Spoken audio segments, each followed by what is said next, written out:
એ વહુ બેટા, હા સાસુમાં, વહુ બેટા આમ કઈ કામકાજ આવડે છે કે પછી ખાલી આમ મોબાઈલ હલાવતા જ આવડે છે? તમને આવડે છે? શું કામ બીજું શું? હા મને તો આવડતું જ હોય ને. હા તો કરવા માંડો, તમને આવડે પછી મારે શું ચિંતા હોય?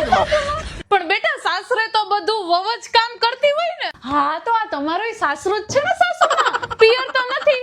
તો કરવા માંડો કામ, જાવ જાવ જાવ જાવ. પણ બેટા હું તો 30 વર્ષથી કામ કરું છું. લે તો મારા આવવાથી તમે કઈ તમારી 30 વર્ષની ટેવ થોડી બદલશો સાસુમાં.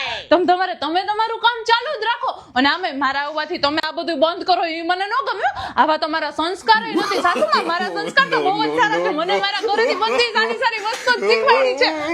તમે 30 વર્ષ તો તમારું જે કામ છે ચાલુ જ રાખો, ચાલુ જ રાખો. પણ વહુ બેટા ઘરે કાંઈક તો કામ કરવું પડે ને. અરે કાંઈક કામ શું, તમે તમારા બધાય